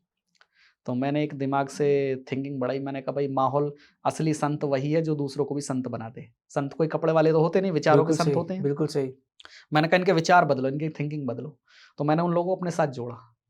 तो कई लोग ऐसे थे जो बिज़नेस के बहाने बोलते थे कि जी हम तो तमंचा बेचना पड़ेगा, हमें तो इसी जी। में कमाई है, हमें गांजा बेचना पड़ता है मजबूरी में, कच्ची शराब हमें बेचनी पड़ती है। मैं बोला तो इसको बदलो ना, और कोई बिज़नेस देखो। तो जो लोग नहीं पकड़ पा रहे थे बिज़नेस, उनको मैंने साथ लगाया, उनको मैंने कैसियो तबला सिखवाया। फिर मैंने म्यूज़िक वाला जो ऑर्केस्ट्रा होता है उसके द्वारा सत्संग स्टार्ट किया। हमने उन लोगों को पगार भी अच्छी खासी देनी शुरू करी। मैं तो पैसा लेता नहीं था, लेकिन उनको दिलवाता था। मैंने कहा अपनी सैलरी लो तुम लोग, क्यों बेकार में। आगे बढ़ता गया क्रम और धीरे-धीरे मुझे वो भी दिन याद है कि 2012 में एक गाँव में भंडारा खाने गया था मैं। लोग बुलाते थे बहुत दूर-दूर से ओके। मुझे। तो मैं भंडारा खाने गया तो वहाँ लड़के उछंखराल होते ही हैं। एक लड़के ने बातों-बातों में ताना मार दिया। बोले जब बाबा गए हैं गाँव के, इनके गाँव वाले खाना तो खूब जानते हैं, खिलाना आज तक नहीं जाने। अब वो बात मैंने सुनी तो मैंने कोर वहीं का वहीं छोड़ दिया। लगेगा कि बात ईगो वाली है, लेकिन ईगो वाली नहीं, गाँव का स्वाभिमान था, मैं गाँव को अपना गाँव समझने लगा था। वहाँ से मैं उठा, मैंने कहा नहीं भई अब भोजन तभी करेंगे, जब इनको खिला देंगे। पहले खिलाना है फिर लोगों ने भोजन बहुत कहा करेंगे। अरे महाराज ठीक आप है। तो नाराज़ हो गए। मैंने कहा नाराज़ वाली बात नहीं है, स्वाभिमान वाली बात है। नाराज़ की एक अलग चीज़ होती है, गुस्सा एक अलग चीज़ होती है। मैं कहा स्वाभिमान है हमारे अंदर ज़िंदा है। वापसी गए, पहुँच करके मैंने गाँव वालों से कहा, मैंने कहा ये भंडारा होना है। उस समय बोले भंडारा कहाँ का होना? मैंने कहा ये जो आस-पास के 8 गाँव हैं, इनका पूरा झरा-नौता होना है। झरा-नौता कहते हैं मतलब बिल्कुल विद फैमिली। और जो बड़े सम्मानित लोग थे, नेता लोग थे, वो एकदम डर गए गाँव के। प्रधान थे, पूर्व प्रधान थे, वो लोग बोले बाबा बला ले लेगा अपने सिर पे, हमें और मरवा देगा, गाँव की रईसी बेइज्जती और हो जाएगी। मैंने कहा कोई नहीं है। तो उस समय जो बच्चे थे, छोटे बच्चे आते थे जी। मेरे पास, वो बोले बाबा हम तुम्हारे साथ हैं। तो गाँव वाले बोले बालक क्या कर लेंगे? मैंने यही तो वानर सेना जो लंका जला देगी, ये तो क्या चीज़ है? अरे! ये तो समय रावण ने भी भूल करी थी ना हाँ, समझने की हनुमान हाँ। जी को। तो अब समय आया, हमने तैयारी अपनी पूरी कर ली। ठीक है। अब वहाँ शाम को बच्चे गए, बोले जी जिसको भंडारे में हेल्प करनी है वो बताओ। सबसे पहला घर है नसीमुद्दीन का, मुस्लिम। उसने पूरा 1 कुंटल गेहूँ दिया उस समय उठा के। क्या बोला बात है! 2100 रुपए ये रहे मेरी तरफ से, जाओ भंडारा करो। बस वहीं से मेरा खून बढ़ गया। मैंने कहा ईश्वर की कृपा है, ये काम हो जाएगा। तो मैं तो आराम से बैठ गया, वो बच्चे लगे रहे अपना। शाम को उन्होंने मुझे बुलाया, बोले महाराज ये देख लो कितना कलेक्ट हुआ है। कलेक्ट होने के लिए मैं देखने आया तो मैंने देखा करीब-करीब बड़े-बड़े 2 हॉल थे, वो गेहूँ से पूरे भरे पड़े थे और समथिंग उस समय 6.5 लाख रुपए करीब इकट्ठा था। यही बात पूरे गाँव में फैल गई और जो नेता बन रहे थे ना कि नहीं ये नहीं होगा, वो नहीं होगा, वो सबसे पहले आए शाम को। बोले बाबा पैसे दो पहले तो और ये गेहूँ की चाबी दो दोनों रूमों की, हम भंडारा करवाएँगे। अच्छा जो बच्चे थे वो मेरे पीछे पड़े बोले महाराज यही नहीं देना बस अब इन्हें। इन्हें डबका था, डबका कहते हैं डर को एटा में, कि इन्हें डर था कि ऐसा कुछ होगा नहीं। ये तो एक ही दिन में आ गए, ये सरेंडर हो गए, अभी नहीं देना। मैंने मना कर दिया, मैंने कहा मैं चाबी नहीं देने वाला कतई। कुछ गाँव के बुजुर्ग थे वो कह रहे थे पहले नीर तो पुजाई लियो, नीर पुजाना कहते हैं मतलब पानी की पूर्ति कर लेना, कि जितनी गर्मी पड़ रही है जून के महीने की, तुम पानी की पूर्ति कर देना दावत में। 8 गाँव का मतलब करीब 24 से 25,000 आदमी, कि आप उसको पानी की ही पूर्ति कर लेना वही बहुत है। शाम को एसडीएम साहब थे एक रिटायर हमारे खूब मानने वाले थे, भक्त थे, वो आए और उन्होंने मुझसे पूछा कि महाराज कोई हमारे लायक सेवा हो तो? मैंने कहा जी पानी की सेवा तुम्हारे ऊपर है। प्रशासन में अच्छी पकड़ थी, उन्होंने नगर पालिका वगैरह सबको फ़ोन किया, बोले टैंकर लगवा दो यहाँ। भंडारा चालू हुआ। भंडारा चालू हुआ, मैंने कहानियाँ तो बहुत सुनी है ग्रंथों में, दृष्टांत बहुत देखे हैं, कथाएँ बहुत सुनी हैं, लेकिन आँखों देखा हाल अब मैं बताऊँगा आपको। वहाँ मैं चढ़ कर के ऊपर बैठ गया छत पे और आराम से ग्राउंड में जो करीब 25-30 बीघा का खेत था, वो जुतवा करके उसमें भंडारा चल रहा था, लोग खा रहे थे। बीच में एक टाइम ऐसा भी आया जो 25 बीघा का खेत था वो पूरा भर गया। उसके भरते ही मुझे लगा भई अब बेइज्जती नहीं हो जाए, कहीं ऐसा ना हो माल कम पड़ जाए। मैं नीचे को उतर के मैंने झाँक को देखा तो कमरे में थोड़ा ही सामान था, मतलब जो मालपुए बनते हैं वहाँ पे एटा में, वही थे थोड़े से। अब एकदम डर बैठा अंदर, मैंने कहा यार ये तो कम पड़ जाएगा। मेरी एक खासियत शुरू से रही है, मैं चाहे सन्यासी बना तब भी, उससे पहले भी और आज भी, कोई भी टेंशन आती है मैं भगवान के ऊपर डालता हूँ, चद्दर तानता हूँ, सो जाता हूँ। ऐसा ही करना चाहिए इंसान को। मैंने क्या किया, मैं आया और मैंने लोगों से बोला किसी ने भी मुझे उठाया तो मैंने मुझसे बुरा कोई नहीं, मुझे चद्दर लाओ और सोने दो। ओ भाई। मैं सो गया मस्त आराम से। अच्छा मेमोरी मेरी इतनी तेज है कि मुझे याद सब रहता है, तो मैं स्कैन करके आया था कमरे में कितना वो मालपुआ है, कितनी खीर है, कितना सब्जी है। जब मैं करीब कुछ समय बाद वहाँ पहुँचा तो मैंने अचानक से देखा कि भाई ये तो माल इतना ही है। अभी भी इतना ही है, खत्म ही नहीं हुआ? खत्म होने के बाद में क्या पूरी बात दावत है? खत्म हो गई, पूरा भंडारा खत्म हो गया, उसके बाद में भी उतना ही। तो मुझे बड़ा एकदम मलाल सा हुआ, मैंने कहा यार भगवान बहुत ही मेरे पीछे कृपा करके बैठा है। सुबह को हमने वो सामान बाँटने के लिए भेजा। मैंने कहा उसे एक काम करो, नहर पे एक पुल है उस पे भिजवा दो। उस समय जिला पंचायत अध्यक्ष है जोगेंद्र सिंह, उनके कामों से मैं बहुत प्रभावित था, मुलायम सिंह के रिलेशन में लगते थे। मेरा मन था कि वो आएँ और वो भंडारा खाएँ। हम तो उन्हें नहीं बुलाने गए, ईश्वर की ऐसी कृपा हुई सुबह को वो गाड़ी लेके वहीं मिले। क्या बात है? भंडारा उन्होंने खाया तो मुझे लगा, मैंने कहा भाई ईश्वर सब सुन रहा है मेरी, पता नहीं क्यों। और उसके बाद में आगे को थोड़ा-सा भंडारा में छोड़ के आ गया, मैंने कहा इसे सब बाँट-बूट के आओ। बाँट-बूट के जब वो आए जी। ट्रॉली लेके और उन्होंने मुझे जगाया, बोले बाबा इतने बचे हैं। आप यकीन नहीं मानोगे जितने मैं छोड़ के आया था, उतने के उतने पूरे कंप्लीट थे। और वो पहला टाइम था जब मैं बाबा बन के भी रोया था। मुझे महसूस हुआ कि मैंने कहा नहीं, जो कहानियाँ हम सुनते आते हैं ना कि भंडार कभी कम नहीं पड़ा, बिल्कुल वही सीन था। आज भी एटा वाले उस बात को याद करते हैं और वो सुखा के भी रखे थे उन लोगों ने। जो लोग ताने मार रहे थे ना कि आप पूर्ति कर लेना 8 गाँव की, जी। उनके लिए सुखा के रखे थे मालपुए कि कभी वो आएँगे तो उनको दिए खाएंगे। जाएँगे कि खाओ, हाँ, अभी तुम्हारे लिए हाँ। है। तो ये था एटा जाने का और एटा में रुकने का। क्या बात है! और ये बहुत ही बड़ी बात है, बेहतरीन बात ये है कि ईश्वर की कृपा हमेशा रहेगी। और जो आपने बात की चद्दर तान के सो जाते हैं, हालाँकि बड़ा रिस्की चीज़ है ये, हाँ कि अगर लेकिन इंसान को ऐसे देखना चाहिए प्रॉब्लम को सॉल्व करना। लेकिन मेरे लिए बहुत पॉजिटिव रहा है। मैं चद्दर तान के ईश्वर के भरोसे सोता हूँ और ईश्वर अपने आप उसको करता है। जी, बिल्कुल सही, बिल्कुल सही। ठीक है। ये बताइए विवेक जी, अभी यहाँ तो एंट्री हुई एसडीएम की, हुँ। लेकिन आपने ऑफ द कैमरा मेरे को एक इवेंट भी बताया कि जहाँ पर काफ़ी बॉलीवुड के नामी चेहरे भी आपके सत्संग में आए और आपके पास आए। क्या था वो? क्या सीन था? क्या सिनेरियो था वो? थोड़ा बताएँगे उसके वो बारे ऐसा में? था, एक आईपीएस महोदय थे, ओके। वो एसडीएम साहब के थ्रू ही हमारे पास आए थे सत्संग सुनने के लिए और उन्होंने एक चेक भेंट किया था। चेक था शायद नगद राशि थी, ये मुझे इतना ध्यान नहीं ठीक से। मैंने उनको समझाया, मैंने कहा अगर आपके घर में कोई पोंछा लगा दे जी। और उसमें कोई कूड़ा डाल दे तो आपको कैसा महसूस होगा? बोले महाराज बहुत गलत लगेगा। मैंने कहा मैंने पोंछा लगाया था मोह माया का, आपने उसमें फिर से ला के डाल दिया माया का बंधन। तो वो मेरी बात को समझे, उन्होंने कहा कोई नहीं हमसे गलती हो गई, लेकिन उन्होंने हमारे साथ वाले जो थे गाँव वाले जो थे, उनको पैसा पकड़ाया, बोले ये यहाँ लगवाना बाउंड्री-वाउंड्री करवाने में, कमरा-वमरा बनवाओ महाराज के लिए। महाराज तो लेंगे नहीं, भई इनके आगे पीछे कोई नहीं है, करेंगे क्या लेके? तो कि इनका मन है नहीं लेने का, तो बेकार में हम इसे वापस नहीं लेने के हैं, तो इसे यहीं लगवा दो। उन्होंने जाके अपने अधिकारियों को बताया और मिलने-जुलने जो प्रभावशाली लोग थे उनको बताया, वहीं से कुछ सेलिब्रिटी भी थे, एक राजपाल यादव जी थे। इनको सबको बताते गए और धीरे-धीरे कारवां ऐसे बढ़ा कि मुझे जो बचपन में मैंने नाम सुने थे ना कि ये लोग सेलिब्रिटीज़ हैं, जी, वो लोग वहाँ आते थे। क्या और बात एक अचंभा सा होता था, जब वरुण गांधी जी से मैं मिला था पहली बार, जी, बिल्कुल मुझे भरोसा नहीं हो रहा था कि जो सेलिब्रिटी बचपन में अखबारों में देखता था, वो आज वो हमारे आज यहाँ है। सामने है आपके और बहुत बड़ी बिल्कुल हिला हुआ अचीवमेंट था मैं अंदर ये से। अचीवमेंट ही है बेसिकली देखा जाए तो। हाँ, वरुण गांधी जी से तो मैं बहुत प्रभावित हुआ था, जो बात है। मुझे पहली बार ऐसा बचपन में मैं उनको स्टार मानता था अपना और एक टाइम वो आया और जब आज वो आपके सामने। हाँ, तो वहाँ से मैं थोड़ा हिला था। ठीक है, ठीक है। चलिए ये तो किस्सा हो गया। अब एक चीज़ बताइए कि आपका कहीं न कहीं इंटरनेशनल ट्रिप कह लीजिए, टूर कह लीजिए या कोई ऐसी संभावना बन रही थी जो पूरी नहीं हो पाई। जिसकी वजह से शायद एक वही रीज़न था कि जब आपकी मुलाकात होती है आपकी फैमिली से 6 से 7 साल बाद। क्या वो मंज़र था? क्या वो सीन था? थोड़ा बताइए। हुआ क्या था कि मैं 2014 के चुनाव के बाद गया था सुल्तानपुर, ओके। एटा वालों से थोड़ा नाराज़ होके। वो नाराज़गी क्यों थी? नाराज़गी यूँ थी, 2013 में आशाराम बापू गए थे जेल। सही बात। उसके बाद मैंने थोड़ा सपोर्ट किया बीजेपी को। हुँ। मैंने मेरी विचारधारा शुरू से हिंदुत्ववादी रही है। मैं विद्यार्थी परिषद में भी रहा हूँ और बाद में मैंने बीजेपी में भी रहा हूँ। तो कहीं न कहीं हिंदुत्व को लेके मैं बीजेपी के सपोर्ट में गया और खुल के गया। तो जहाँ मैं रहता था वो सारा यादव बाहुल्य था। उनको बड़ा अजीब लगा कि बाबा जो है अब हाथ से निकल गया, ये तो बीजेपी वालों का हो गया। थोड़ा पॉलिटिकल टच हाँ, हाँ, ज़्यादा हो हाँ, गया था हाँ, उस टाइम। पॉलिटिकल टच ठीक है। ज़्यादा हो गया। अच्छा मैं खुल के मंच से कहने लगा। मैंने कहा जो नहीं है राम का वो नहीं किसी काम का। उनको बड़ा अजीब लगा, बोले महाराज राजनीति को दूर रखो धर्म से। मैंने कहा नहीं, धर्म ही राजनीति चलाता है और राजनीति धर्म चलाता है। बात आगे बढ़ती गई धीरे-धीरे और नतीजा जो आया 2014 के चुनाव का रिजल्ट निकल के करीब 90% से अधिक वोट यादवों के वो बीजेपी को डल गए।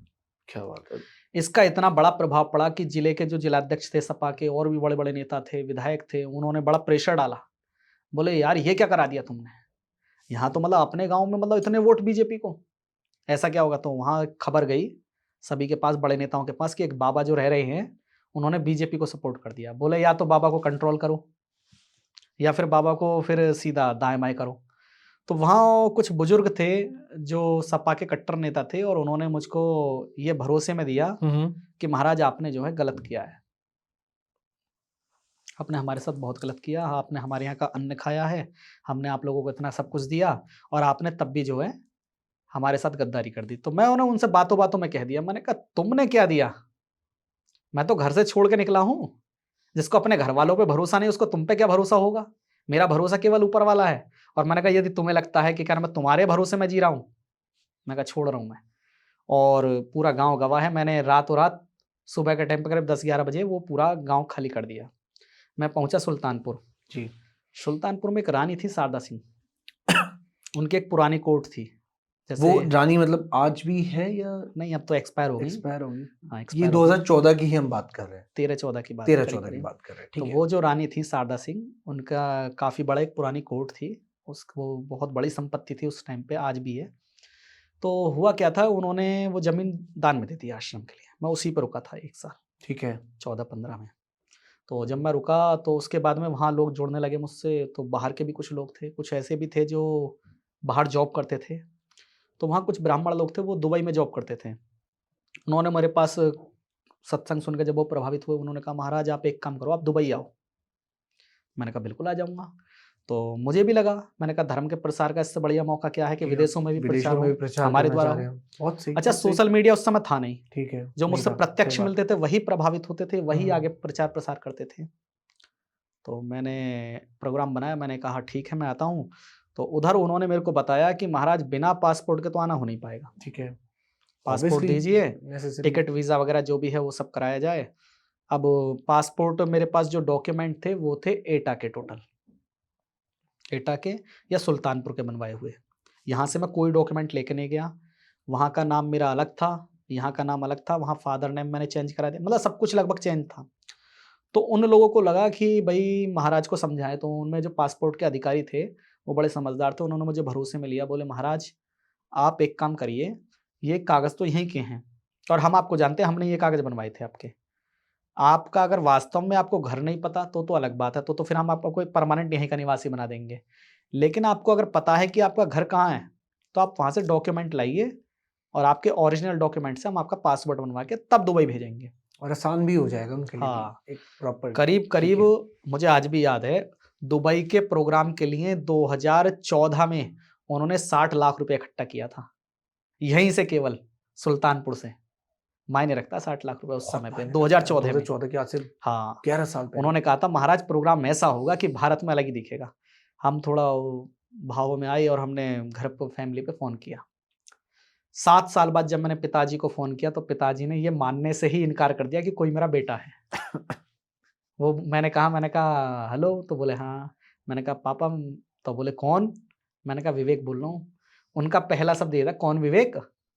मैंने कहा तुम्हारा लड़का। अरे मेरा कौन सा लड़का आ गया? मैं बोला पापा, मैंने कहा भूल गए, मैं विवेक बोल रहा हूँ। भैया मेरा कोई लड़का ना है, बता कहाँ से बोल रहा है, तू कहाँ लगाया? अच्छा, समस्या ये भी थी, एटा में और सुल्तानपुर में रह के मेरी लैंग्वेज और भाषा सब मतलब चेंज हो चुकी और थी। आवाज भी भारी हो चुकी थी ना, देखिए। बोली और भाषा दोनों चेंज हो ठीक है, चुकी ठीक है। थी। उनको लगा कि ये हमारा बेटा हो नहीं सकता। ठीक है। फिर मैंने उनसे कहा, मैंने कहा दादी कैसी हैं? सबसे ज़्यादा प्यार मैं दादी को करता था। जब मैंने दादी का नाम लिया तो उन्हें थोड़ा लगा कि कहीं ऐसा तो नहीं वाकई में लड़का अपना ही हो। तो उन्होंने कहा भाई अगर तुझे दादी की याद आ रही है तो 6-7 साल बाद तुझे अब याद आ रही है? तब मैं बोला पापा वो छोड़ो तुम, मैंने कहा ये बताओ मिलोगे कहाँ? तो बोले तू कहाँ है बता? मैंने कहा मैं तो लखनऊ हूँ। तो बोले कि हम लखनऊ आ रहे हैं। मैंने लखनऊ बताओ तो, मैंने कहा मैं गभाने मिलूंगा तुम्हें कल। तो पापा को लेकिन मैंने एक कसम और दी, मैंने पापा तुम्हें कसम है किसी को साथ मत लाना, अकेले आना। अकेले आना। पिताजी ने घर में बता दिया चाचा जी को कि यार कोई मुझे मारने के चक्कर में लगता है, तो बाप ने बोला ही ऐसे कि अकेले आना, कि और ये बच्चे कह का रहा नाम कि लेके माइट भी आते, हाँ, डाउट तो कि होंगे ये ना। कह रहा है अकेले आना। हम्म। अब अकेले आने के बाद में पिताजी हमारे गए वहाँ पे, चाचा जी को ले गए। चाचा जी बोले कि चलो तो सही, देखें तो सही कौन है। मैं आया वहाँ पे, अब पहली बार ऐसा था एटा में जब मैं बिना किसी के, मतलब कोई सहायक नहीं, कोई हमारे अनुयायी साथ नहीं तो 10-12 लोग तो कम से कम होते ही थे साथ में जाने वाले गाड़ी में। ना गाड़ी, मैंने केवल रोड पे से बैठा रोडवेज बस में और तेज आ गया। बड़ा अजीब लगा उन लोगों को कि महाराज आज कैसे चले गए? तो फिर अफ़वाह जो फैली तो उसमें लोगों को समझ में आ गया, बोले महाराज घर ही गए हैं कागज़ देने। मैं आया गभाना उतर के, उस समय हाईवे बन चुका था तो मैं रोड पहचान नहीं पाया, पहले तो आगे निकल गया, वापस लौट के गभाना उतर के पिताजी सामने से आए, वो निकल गए, मैं पहचान नहीं पाया। मैं थोड़ा अपने लगा हुआ था जब तक में, वो आके मुझे देख के उन्हें क्या पता कि ये लड़का। आप भी नहीं फिर पहचान उन्होंने पाए और दोबारा वो- से फ़ोन किया ठीक है। कि भाई कहाँ हैं? तो मैं बोला पापा मैं तो यहीं हूँ, तुम कहाँ हो? तब बोले हम तो यहीं हैं बाहर, अभी तो आए हैं बस अड्डे में से अंदर से। तो वो दोबारा से आए, तो मैं बेंच पे बैठा हुआ माला जप रहा था। मैंने इनको पहचान लिया, मैंने माला रखी, तुरंत जल्दी से उठ के गया मैं, और मैंने इनको उठ के जैसे ही पैर छुए मैंने पापा हरिओम। तो पिताजी बोले चाचा से, ये बाबा क्यों पीछे पड़ गया हमारे? और आपकी लुक क्या थी उस टाइम? दाढ़ी थी खूब, बाल भी अरे! लंबे लंबे थे और वो एकदम लुंगी पहन रखी थी नीचे, ऊपर से केवल एक ओढ़ने का था, बाकी कुर्ता वुर्ता मैं उस समय अभी पहनता जो नहीं था। आपकी लुक है ये नहीं थी? नहीं ये नहीं इससे थी, अलग ये थी, नहीं थी, ये ठीक नहीं है। थी। ये तो सिला हुआ वस्त्र, उस समय तो हम्म। केवल वैसे डालने वाला था एक, और एक नीचे होता। तो उसके बाद में पिताजी को मैंने भरोसे में लिया, फिर चाचा जी को पहचान किया, पापा ने कहा इनको पहचानो मैं चाचा है। बहुत देर में जब ये खूब भरोसा हो गया कि हाँ लग रहा है बेटा अपना ही है, तो फिर उन्होंने कहा कि घर चलो। मैंने कहा सन्यासी घर नहीं जाते, एक बार घर छोड़ दिया तो छोड़ दिया। बोले तो एक काम करो फिर अकबरपुर तक चलो, भूड़ चौराहे पे। वहाँ मैं पहुँचा, वहाँ पहुँच के उन्होंने जो है सबको, रिश्तेदार को बुला लिया, रिलेटिव को, और जैसे ही मेरा सामना मेरी दादी से हुआ, अरे यार, वो पुरानी जो ममता थी वो टूट गई ये और आपका एकदम प्यार से भी दादी से आ रहा आंखों से आंसू दोनों की से छलक पड़े। अब वहाँ से फिर मैं घर को लाया गया। अच्छा, घर को लाया तो एकदम एहसास हुआ कि बहुत, मतलब उस समय पिताजी ने कमाना छोड़ दिया था लड़के की टेंशन में कि बेटा चला गया, स्थिति बहुत डाउन आ गई थी। तो कंडीशन ये थी कि मैंने जब माताजी को देखा तो मैं टूट गया एकदम से अंदर। मैंने कहा भाई इतना कुछ मैं जब तक हो रहा, मैं इतने मतलब 56 भोगों में जी रहा हूँ, और मैंने कहा माँ का ये हाल हो रहा है यहाँ पे। फिर भी मैंने मन बनाया, मैंने कहा नहीं रुकना नहीं है यहाँ, मैंने कहा जाना है मुझे तो, सन्यासी तो सन्यासी। अच्छा, माँ और दादी नहीं माने जिद। दादी बोली तो पहले तो मैं बच गई, अब की प्राण छोड़ दूंगी अगर तू चला गया। तो मैं थोड़ा प्रेशर में आया, मैंने कहा नहीं, मैंने कहा कोई नहीं। फिर थोड़ा सा रिश्तेदार जो थे उन्होंने प्रेशर डाला, बोले क्या ऐसा मतलब सन्यासी जो माँ बाप की सेवा ना करे। अच्छा, ये था कि जो व्यक्ति, जो शख्स जहाँ मैं संत रूप में समाज को मार्गदर्शित करता था, प्रवचन देता था, मुझे खुद सुनने पड़ रहे थे उस दिन। परिवार वालों से जो सुन सुबह नहीं शाम पाते। पैग लगा के टन रहते हैं ना, वो भी आके ज्ञान दे के जा रहा था मेरे अरे को। यार, मजबूरी में सुनना पड़ रहा था सब कुछ। रिश्ते मैंने कहा हैं। चलो कोई नहीं। फिर मैं घर पे रुका, घर से समय लेके गया 4-5 दिन का, और वहाँ से जा करके फिर मैंने एटा गया, जो बाकी के काम थे वो सब पूरे करे, फिर लौट के मैं दोबारा से आया, तब से यहीं घर पे हूँ मैं परमानेंट। और ये कितने अभी कब की बात है वो रिसेंटली? मैं आया था 2016 में।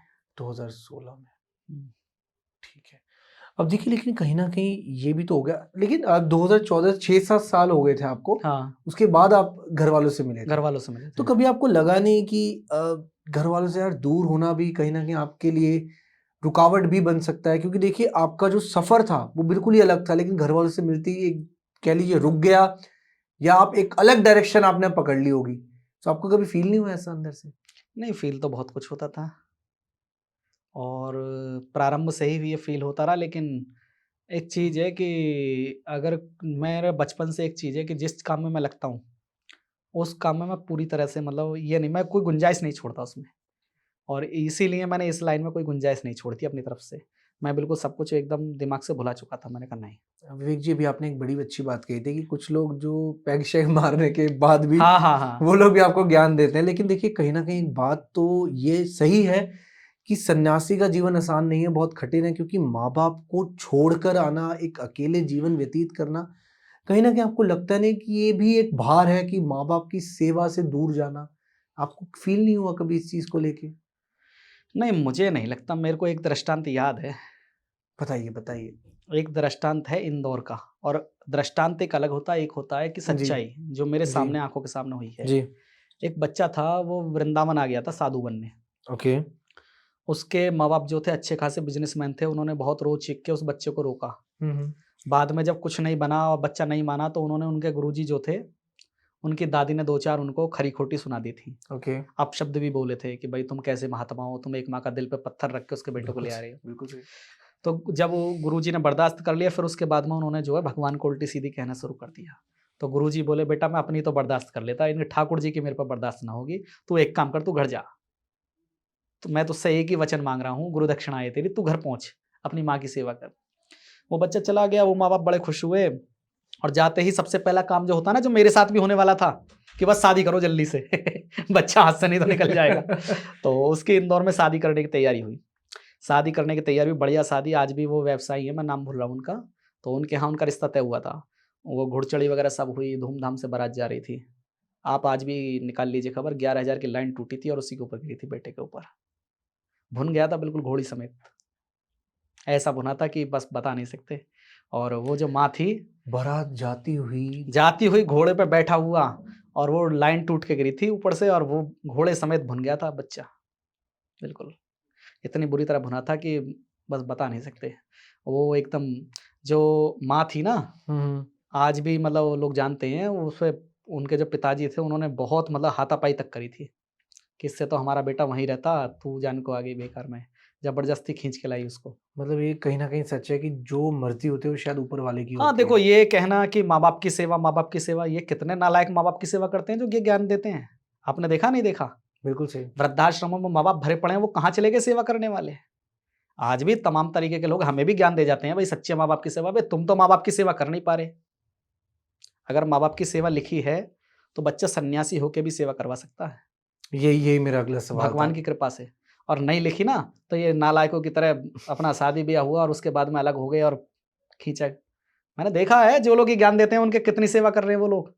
सच्चाई देखी है मैंने। आपसे मैं एक बड़ा ही सिंपल सा प्रश्न है, मैं आपसे लेकिन जवाब चाहना चाहूँगा कि परिवार आपके लिए क्या है? ये बताइए मेरे को। परिवार, परिवार जहाँ तक है, देखो घर में थोड़ा बहुत तो चलता है। पारिवारिक रूप से देखें तो थोड़ा बहुत खटपट तो सभी में रहती है। लेकिन मैंने एक चीज़ महसूस करी है कि जहाँ-जहाँ मुझे ज़रूरत पड़ी है, वहाँ-वहाँ परिवार ने मेरा साथ बहुत निभाया है। हाँ, कभी-कभी खट्टा-मीठा होता रहता है, लेकिन हाँ, जो सबसे ज़्यादा मेरा लगाव था वो दादी से था। और जीवन की सबसे बड़ी सीख मुझे मेरी दादी से मिली थी।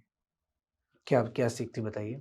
जीवन की सबसे बड़ी सीख ये थी कि दादी ने कभी भी किसी से पैसा नहीं माँगा, 1 पैसा, पूरी ज़िंदगी भर कमाया, पूरी ज़िंदगी भर। मरने से 2-3 साल पहले तक दादी ने पैसा कमाया। लेकिन मैंने उनकी आँखों में वो सच्चाई देखी, जब वो प्राण छोड़ने को थी लास्ट में, सब उनका साथ छोड़ गए थे। कड़वी सच्चाई है, सबको हो सकता है, फैमिली सुने तो उन्हें बुरा लगेगा। सब ने सब मुझे महसूस हुआ कि दुनिया मतलब की है। अब ये मुझे चढ़ा रहे हैं कि शादी कर ले, ये कर ले, वो कर ले, अपना पराया। जिस दिन ये देखेंगे जा रहा है, बोले जाने दो। जो दादी मुझसे कहती थी ना कि मेरे हाथ पैर कोई कच्चे नहीं है और कमा के खाऊँगी और ये करूँगी, उस दादी की आंखों में मैंने खुद बैठ के देखा सच्चाई को। नहीं तो हो सकता था मैं 2021 में शादी कर लेता। चांस बन गए थे। मैं दादी ने एक मुझसे वचन लिया था कि भाई मेरे सामने तू शादी कर ले, और मैं तैयार हो गया था। लेकिन जब दादी की दुर्दशा देखी मैंने अपनी आंखों से, मैंने कहा नहीं, ये तो सब साले हरामी है दुनिया में। मतलब ये आपको तो लग रहा है कि तभी शायद विवेक जी आप शादी से भाग रहे हैं। हाँ, बिल्कुल, बिल्कुल। मैं बिल्कुल इनकी बातों में आने वाला नहीं हूँ। जो बात है मैं सही बता रहा हूँ बिल्कुल। ये समझते हैं कच्चा खिलाड़ी। लेकिन देखिए विवेक जी एक चीज बताइए, आई हाँ। एम ऑल्सो मैरिड, मैं लेकिन ये कहना चाहूंगा कि आपको लगता नहीं कि एक पार्टनर भी जरूरी होता है, कि एक सहपाठी अपना जो जिससे आप अपना सुख दुख और पूरा जीवन उसके साथ शेयर कर सके, आपको फील नहीं होता कभी ऐसा? मुझे बचपन से लेके आज तक फ़ील हुआ है, भगवान से बड़ा कोई पार्टनर ही मेरे लिए। किसी को लगेगा, वो लोग सोचेंगे कि भई कितनी बात कह दी, कितनी बड़ी बात है, बहुत लेकिन बड़ी मुझे बात। महसूस होता है, जिस भगवान ने 6 साल मुझे भूखा नहीं रहने दिया, जिस भगवान ने जंगलों में साँप और बिच्छू से बचा लिया मुझे, बिजली का तार पकड़े हुए मुझे बचा लाया, मोटरसाइकिल पे हमारे ताऊ जी के लड़के का एक्सीडेंट हुआ था, मैं पीछे बैठा था, वहाँ से मुझे निकाल लाया बचा के। अरे क्या उस बात है। भगवान को आप कहते हो पार्टनर नहीं है? इन पार्टनर से लाख गुना बेहतर है। एक जीवन में बहुत कुछ, लेकिन बड़ी हाँ, सीख दादी से ही मिली है, सच्ची। सीख तो और बहुत जेन्युइन सीख थी। लेकिन कहीं न कहीं मैं भी अभी शॉक्ड हूँ, जैसे आप कहते हैं कि आपने पैसों को टच नहीं करा। तो ये भी एक हिम्मत थी कि जो एक विश्वास था भगवान के प्रति, क्योंकि ये बहुत बड़ा फैसला है। देखो paisa is very important, the reason is roti, ghar, kapda, मकान जो भी है ये उसी से ही आता है। मनी मैटर्स एट द जी, जी, एंड, बिल्कुल, देखो बिल्कुल। राइट, लेकिन सब कुछ भगवान पे छोड़ देना ये सच्ची भक्ति कहलाता है। जी। क्योंकि हमने सब कुछ अगर भगवान पे छोड़ दिया, मतलब अपना जीवन ही भगवान पे छोड़ दिया, बहुत बड़ी बात है ये। एक दोहा आता है, आपने सुना भी होगा, बिन मांगे सोना मिले और मांगे मिले ना भीख। क्या बात है। तो मैंने शुरू में जब मेरे को पैसा मिल रहा था, मेरे को किसी संत ने बताया था, मेरे को याद नहीं आ रहा है, कहीं कथा-वथा में मैं बैठा हुआ था। उस कथा में वो संत मेरे पास में ही बैठे थे, उन्होंने मुझे बताया कि ये पैसा परछाई है। जैसे परछाई होती है ना, आप परछाई को पकड़ने को भागो, जितना भागोगे वो उतनी ही भागती चली जाएगी। आपको परछाई को पकड़ना नहीं है, उसको छोड़ो और अब सीधे आ जाओ, वो आपके पीछे आती चली जाएगी। मेरे क्या जीवन में बात है, मैंने वही क्या देखा। बात है। जिस व्यक्ति ने पैसे के पीछे प्रारंभ में पड़ा नहीं, मैंने छोड़ दिया। बाद में वो कितना पैसा मेरे पीछे आया था, आप एटा में जाओगे तो एटा वाले आपको बखूबी बता देंगे। एटा वाले कह देते हैं कि ये बाबा नहीं है, ये तो 100-200 को बैठा के खिलाने वाला बाबा है। क्या बात है।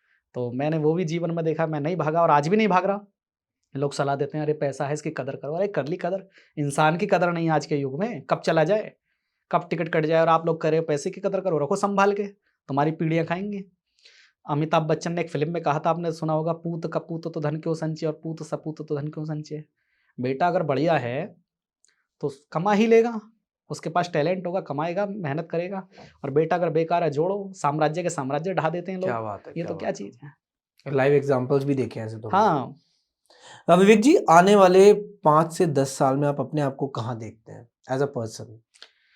आने वाले 5 साल में देखो 2 चीज़ बहुत महत्वपूर्ण होंगी, मैं यहाँ खोलने वाला हूँ। एक तो मेरा एक टारगेट है, एक सपना है, और वो सपना है मेरा एयरक्राफ्ट हायर करने का, लौकिक सपना। क्या बात है। मैं ये दिखाना चाहता हूँ समाज को कि मतलब ऐसा नहीं है कि सन्यासी व्यक्ति सब कुछ त्याग के ही बैठा रहता है। आज का सन्यासी वो है जो 10 लोगों को खिलाने की भी हिम्मत रखता है। तो उसके अलावा दूसरा मेरा क्या है, ये टारगेट पूरा करने के बाद में मेरे 2 ही रास्ते हैं, या तो पॉलिटिक्स का। पॉलिटिक्स से मेरा सामंजस्य बन नहीं पा रहा। कहीं न कहीं करप्शन है वहाँ, और मेरा करप्शन से मेल-जोल हो नहीं पा रहा। मैं समझौते करता ही नहीं हूँ, या तो सब कुछ चाहिए या कुछ नहीं चाहिए। क्या बात है।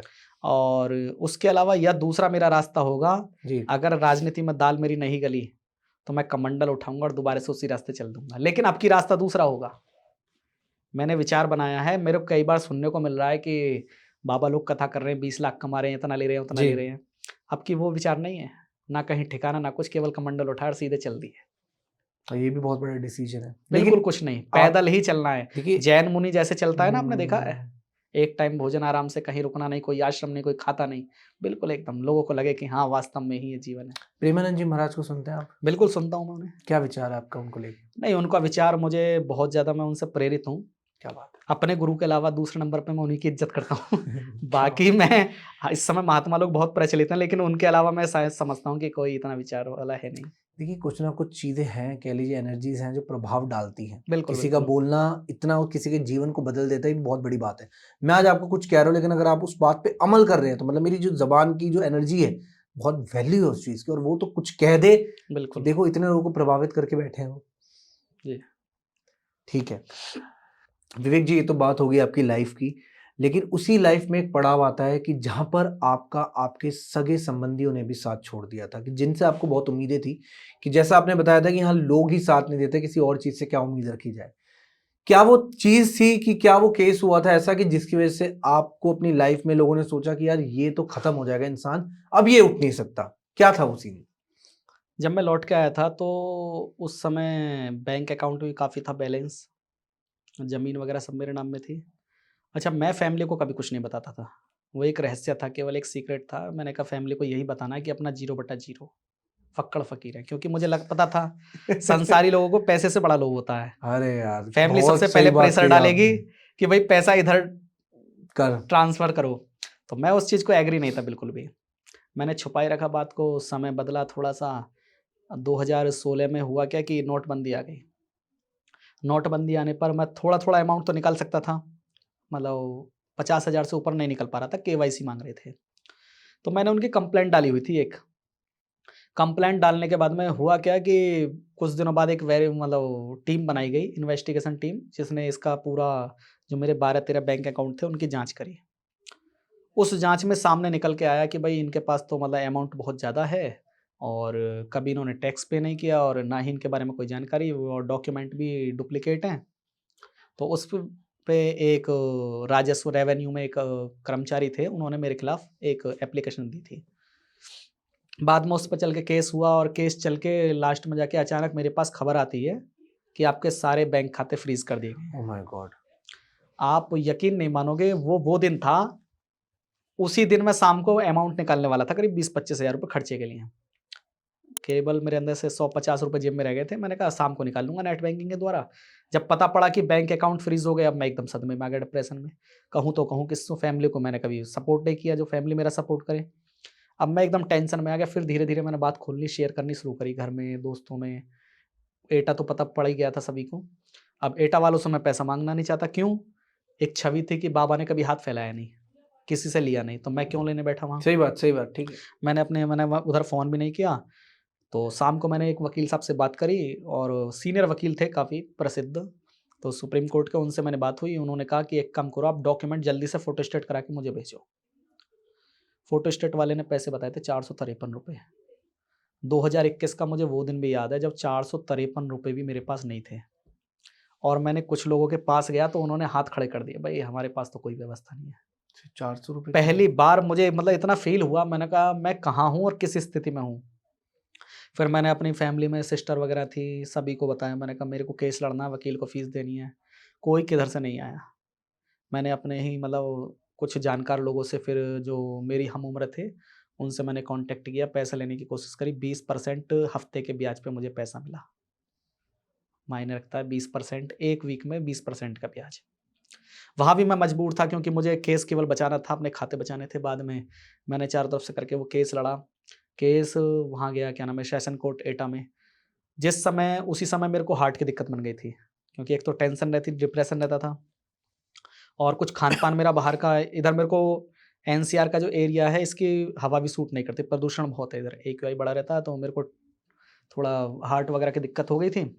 तो मैं जाता था एटा, जिस समय पे डॉक्टर ने कह दिया था ना आपको रात को 8 बजे निकलना नहीं है, उस समय 2-2 बजे बयान होके वापस आता था रात को, एटा से बुलंदशहर। अलीगढ़ भी रुकता था कभी-कभी। अब वहाँ पे जब सब साथ छोड़ने लगे और केस चलने लगा, ट्रायल होने लगा धीरे-धीरे, कुछ लोग थे मेरे, उस समय एक हमारी बुआ जी के लड़के हैं, उन्होंने बहुत हिम्मत दी थी। एक ओके परिवार में एक अंकल लगते हैं हमारे, ओके। दीपक, उन्होंने बहुत मतलब जिसे कहते हैं दिल से साथ दिया था।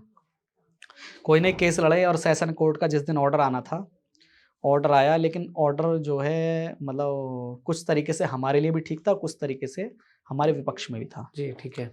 उसमें था क्या कि 3 साल की सज़ा हुई थी, बाकी जुर्माना लगा था कुछ हम पे। लेकिन सरकार ने ये, बस वो सरकार को ये साफ़ कह दिया था कोर्ट ने कि पैसा एक नंबर में है पूरा का पूरा। वाइट है। पैसा व्हाइट है, पैसे को आप ब्लैक नहीं कह सकते। तरीका गलत था इनका रखने का, टैक्स नहीं पे किया उसके लिए इनको। तो 3 साल की जब मैंने सज़ा सुनी तो मैं हिल गया, मुझे लगा कि 3 साल की सज़ा तो बहुत हो जाएगी। लेकिन हमारे जो वकील थे एटा के, जो मिलने वाले थे, उन्होंने खड़े-खड़े वहाँ ज़मानत कराई। वहाँ से हम निकल के आए, फिर हमने हाई कोर्ट में इसको चैलेंज करा। हमने खुद करा हाई कोर्ट में चैलेंज। हाई कोर्ट में चैलेंज करा, वहाँ पे पूरा केस लड़ा गया। हमारे पास इतने प्रसिद्ध वकील थे जो एक हियरिंग का 30,000 रुपया लेते थे। दिल्ली से फ्लाइट से इलाहाबाद जाना और इलाहाबाद से वापस दिल्ली आना। तो उन्होंने मुझसे कह दिया था कि महाराज आप चिंता मत करो, केस हम जिता के देंगे, बस आप पेमेंट में दिक्कत मत करना। उन्होंने वहाँ पूरा प्रयास चला, मेरे पे 4 लाख का जुर्माना भी लगा था, वो भी जमा करा। हाई कोर्ट में फिर दूसरी बार जुर्माना लगा। तो कई बार ऐसा मेरे साथ हुआ, लेकिन हमने सब चीज़ें हैंडल करी। तो वहाँ से फिर केस गया सुप्रीम कोर्ट। हाई कोर्ट से भी हम जीते थे। सुप्रीम कोर्ट में गया, सरकार ने चैलेंज किया, सरकार के खिलाफ हमने फिर से अपील डाली, उसमें ट्रायल हुआ। और उसके बाद में हमारे 2-3 लोग थे, जिनमें एक हमारा मित्र है कार्तिक कालू, उसका सबसे ज़्यादा सपोर्ट था। मैं आज भी इस बात को कह सकता हूँ कि जहाँ फैमिली भी धोखा दे गई थी, वहाँ उन लोगों ने मुझे सपोर्ट किया। और कुछ और भी लोग थे, बाकी मैंने 2-3 नाम बता ही दिए। इन लोगों ने मुझे खुल के सपोर्ट किया और एटा से बाकी जो लोग मेरे क्लोज थे उनसे मदद मिली, और ये केस जो है सुप्रीम कोर्ट में जाके हम जीते। क्या बात है। सुप्रीम कोर्ट में यहाँ तक कि आपको वीडियो भी दिखा दूंगा मैं, मुझे पहली बार महसूस हुआ जैसे जज साहब नहीं है, हमारे वकील हैं, वो वहाँ सरकारी वकीलों को कह रहे थे कि तुम्हारी हिम्मत कैसे हुई इनका अकाउंट ब्लॉक करने की, फ्रीज करने की, अभी तक कब तक रखोगे। तो मुझे उस पर बड़ा हंसी आई और ये लगा, मैंने कहा ईश्वर की कृपा अभी भी जारी है। क्या बात है। लगा ही नहीं कि ये मतलब जज साहब बैठे हुए, ऐसे लगा सरकारी वकील हमारी तरफ से केस लड़ रहे हैं, क्योंकि हम अपनी जगह सही थे। और यहीं से, लेकिन हाँ, मुझे उस समय लगा कि जहाँ फैमिली को मुझे खड़ा होकर साथ देना था, अभी अगर पता पड़ जाए कि बैंक बैलेंस बाबा का आ गया, तो मैं आपको सबसे पहले बता रहा हूँ, घर परिवार और जो लोग हैं वो सब तैयार बैठे रहेंगे कि बस किस किस को कितना कितना आवंटित होगा। लेकिन उस समय पे जब मेरे पे दुख की घड़ी थी, तो मैंने सबके चेहरे देखे थे, सबकी तरफ निगाह घुमाई थी, लेकिन किसी ने झूठे को ये नहीं कहा। हाँ, लेकिन हाँ, इनकी एक धारणा बन गई थी, बोले बर्तन बिक गए बाबा के, अब तो गया गड्ढे में। लेकिन अभी भी है, चल रहा है अपना। देखिए विवेक जी, कहीं ना कहीं बात ये है कि जब कहते ना, उगते हुए सूरज को सब सलाम करते हैं, लेकिन डूबते हुए सूरज को नहीं, कोई सलाम मेरे नहीं करता। पास इसके लिए एक अलग से लाइन है। क्या बात? बनी के चेहरे पे लाखों निशार होते हैं और बनी बिगड़ जाए तो दुश्मन हजार होते हैं। जब बनी हुई थी तो सब एक तरफ से अरे वाह भाई बाबा वाह, और जब वो डूबने का नंबर आया ना, तो हजारों दुश्मन थे। जिन रिश्तेदारों से हमें उम्मीद थी ना, उनके वो शब्द हमने सुने कि कभी समय आएगा तब हम उन्हें भी बताएंगे। मैं भूला नहीं हूँ कुछ भी, ये बाबा बड़ा सातिर है। तो आज मेरे तो पास सब कुछ सॉर्टेड है आज तो। हाँ, अभी लेकिन पूरी तरह सॉर्टेड नहीं है। अच्छा, एक चीज और है, संत की आप परिभाषा जानते हो, शांत सौम्य है, लेकिन मेरी परिभाषा दूसरी है। मैं गीता पढ़ता हूँ। गीता वो ग्रंथ है जहाँ भगवान ने अर्जुन को कह दिया था कि ताऊ चाचा जो खड़े सबको निपटा दे। सही बात है। क्योंकि कर्म, जिसने जैसा कर्म किया उसको भुगतना पड़ेगा। धर्म की स्थापना के लिए कोई गलत कुछ भी करेगा, चाहे मेरे लिए कोई रिश्तेदार हो, चाहे मेरे लिए कोई घर परिवार हो, चाहे मेरे कोई दोस्त यार हो, जिसने मेरे साथ जैसा व्यवहार किया है उसे भुगतने के लिए तैयार रहना पड़ेगा। क्योंकि मेरे गुरु ने एक बात सिखाई थी, मेरे को जगत के व्यवहार की जब बात आई थी, तो उन्होंने एक दोहे में सारा कुछ समझा दिया था। बोले प्रभु से सच्चे मिलो और संतों से सद्भाव, और दुनिया से ऐसे मिलो जैसे लग जाए दाव। क्या बात है। जो मेरे लिए जैसा बर्ताव करेगा मैं उसको ऐसे ही बख्शूंगा।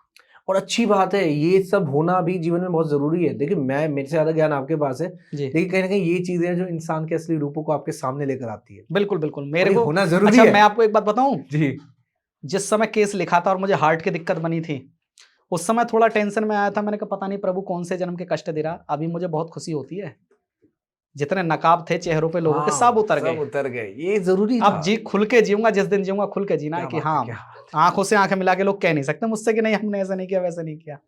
सबको देखा मैंने, सबको परखा।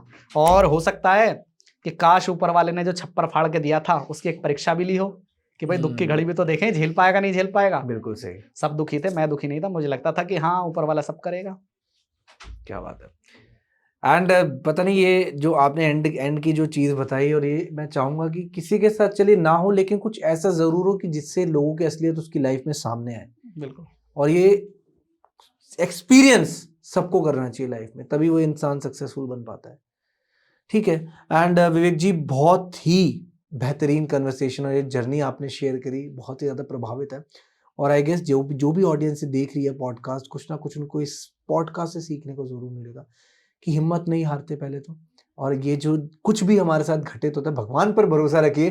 और टेंशन अगर हो ना, तो यार चद्दर डाल के सो जाओ, बात खत्म, मैटर सॉल्व। नहीं, चद्दर तो डालो पर भगवान के नाम की डाल लोगे बस। भगवान के नाम के डालो, ये विश्वास बस। है, विश्वास बहुत अगर जरूरी है। विश्वास अडिग है भगवान का कि हाँ भगवान संभालेगा, तो देर सवेर वो संभालता जरूर है, रिजल्ट निकल के आता है सामने।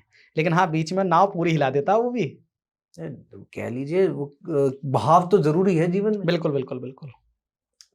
एंड ऑडियंस, आई होप आपको मजा आया और अपना फीडबैक यार जरूर शेयर कीजिए। एंड देखिए, हम लोग बहुत कोशिश करते हैं ऐसे स्पेशल गेस्ट को लेकर आने के लिए, जिससे कि आप लोग भी मोटिवेट हो सके, क्योंकि एक पॉजिटिव माइंडसेट होना भी बहुत जरूरी है जीवन में।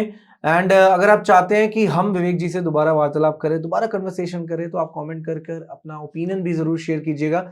और मिलते हैं आपसे एक ऐसे ही धमाकेदार और एक ऐसे ही थॉट प्रोवोकिंग टॉपिक पर। This is Shubh signing off from our podcast. Thank you so much everyone, and thank you so much Vivek ji. Thank you so much. बहुत बहुत धन्यवाद। धन्यवाद सर।